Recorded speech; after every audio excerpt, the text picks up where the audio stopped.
Bonjour, professeur Satou, pour vous servir. Soyons brefs, prenez Mein Kampf, nouvelle édition latine, page 621. Rappel, nous sommes en 1923, ce demi-con chauvin judéocentriste vient de rater son putsch et se retrouve en prison. Ce peuple qui tombe de plus en plus au niveau des nègres. Remis en contexte, il parle actuellement des Français. Pourquoi dit-il que les Français tombent au niveau des nègres? Deux raisons. Les tirailleurs sénégalais présents sur le vieux continent pour les différents théâtres d'opération. Oui, c'est complètement con. Dans sa logique, du fait qu'il ait vu des tirailleurs sénégalais quand il a participé à la Première Guerre mondiale, ça confirme que la France a ramené la moitié de la population de l'Afrique sur son territoire. Et que les Français subissaient un métissage à marche forcée. Dans les faits, c'était plus compliqué. On était préoccupé principalement par les Italiens, les Belges et les Arméniens, et c'est principalement le ministère de l'Armement qui embaucha de la main-d'œuvre étrangère, au travers des colonies et des camps militaires.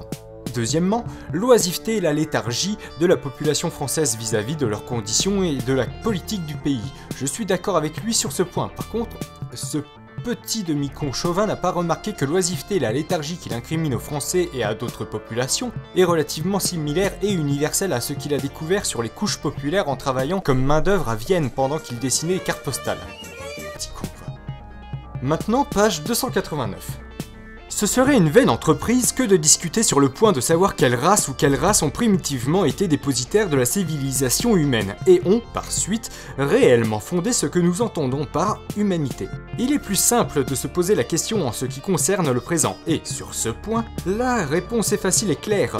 Tout ce que nous avons aujourd'hui devant nous, de civilisation humaine, de produits de l'art, de la science et de la technique, est presque exclusivement le fruit de l'activité créatrice des Ariens. Ce fait permet de conclure par réciproque, et non sans raison, qu'ils ont été seuls les fondateurs d'une humanité supérieure et par suite qu'ils représentent le type primitif de ce que nous entendons sous le nom d'homme.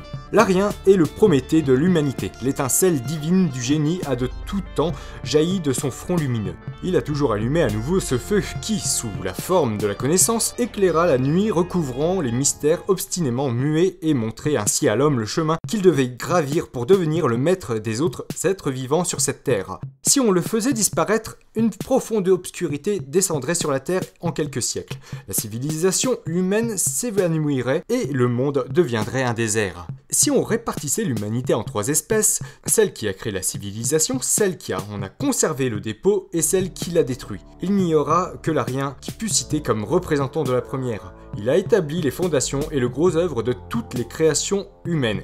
Et seuls leur aspect et leur coloration ont dépendu des caractères particuliers des différents peuples. Je répète les propos du petit moustachu, et seuls leur aspect et leur coloration ont dépendu des caractères particuliers des différents peuples. A las 2 de la tarde ya están aquí. Miren bañador, en la chancla. ¿Y tú? ¿Y tú? Hágase una lavarico y una paella. Je vois tous les illettrés se sortir déjà mal. Mais Hitler était fasciné par les grands blonds aux yeux bleus. Cela était et restera de la propagande, des affiches qui idéalisaient les propos du Parti national-socialiste, pour renforcer l'influence de ce dernier auprès des masses. Et pourquoi avoir choisi les Ariens pour représenter les Allemands? Car un siècle plus tôt, deux linguistes anglais, et d'autres apparemment, découvrirent des racines communes entre les langues occidentales de l'époque et les langues indo-européennes. 50 ans plus tard, les romanciers inventèrent à partir de cette information le mythe qu'une civilisation génétiquement supérieure avait conquis le monde, mais que le métissage les avait fait disparaître. Les romanciers les avaient appelés Ariens, et les représentaient grands blonds aux yeux bleus.